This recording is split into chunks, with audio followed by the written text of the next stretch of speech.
Bueno, en esta guía vamos a trabajar los tipos de texto. Vamos a observar como primer momento esta imagen que dice texto narrativo, descriptivo, expositivo, argumentativo, instructivo. El narrativo relata uno o más hechos imaginarios ocurridos en un tiempo y lugar determinado. El ejemplo es el reportaje o el cuento. Descriptivo, describe detalladamente objetos, lugares o personas. Ejemplo, un catálogo, que es donde vamos a encontrar los diferentes objetos con sus características. El expositivo, que desarrolla y explica un tema con el propósito de informar algo que está sucediendo. Ejemplo, las noticias nos dicen qué pasó, qué, cómo, cuándo y quién. El argumentativo define o refuta una opinión o idea. Aquí tenemos como ejemplo el ensayo. Y el instructivo entrega pasos, instrucciones, pautas o indicaciones a seguir, es decir, un reglamento o la receta. Actividad 1. Busca en Internet un ejemplo de cada uno de los anteriores tipos de texto. Seguidamente, según la información anterior, podemos concluir y reconocer la función de cada uno de los textos así: narrativo, relatar; descriptivo, describir; expositivo, explicar; argumentativo, defender; instructivo, orientar. ¿Qué es un texto expositivo? El texto expositivo se entiende por aquel que expresa conceptos, ideas o hechos de forma objetiva, absolutamente, es decir, que esta clase de redacción no se van a reflejar ni sentimientos, ni opiniones, ni ideas o pensamientos del autor. Por norma general, un texto expositivo se usa para la divulgación, principalmente de ideas o conceptos, siempre que sean de interés o con intención de comunicar datos específicos frente a diversos ámbitos, como es el científico, el jurídico, el académico o el astronómico.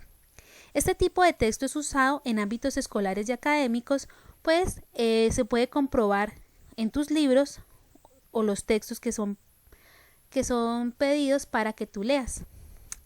Habitualmente están escritos en tercera persona y está a la hora de exponer datos y lecciones. No se puede deducir la opinión del autor, puesto que solamente se exponen algunos puntos. Otra de sus características es que no tiene una extensión muy amplia frente a lo que se está diciendo de ellos, una extensión muy mínima donde se dice lo que es y cómo es. Listo. Actividad 2. Van a leer con atención el siguiente fragmento y van a responder las preguntas que se dan a continuación. Este fragmento lo van a leer detalladamente.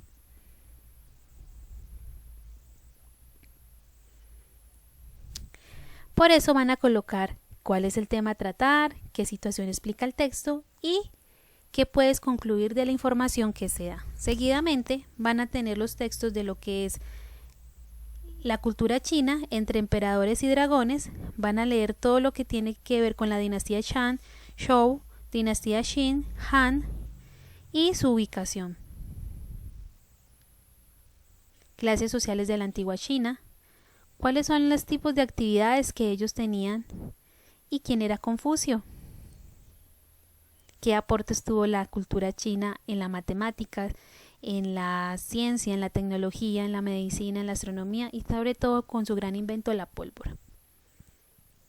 En esta actividad 3 van a colocar, teniendo en cuenta lo que se expuso anteriormente, cuál fue la dinastía que logró una mayor expansión territorial y por qué. Obviamente teniendo en cuenta que deben argumentar.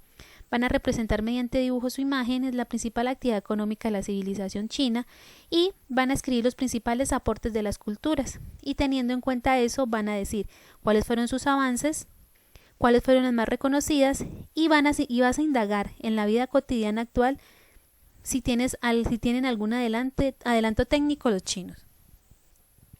Ya en la actividad de transferencia, actividad 4, vamos a practicar.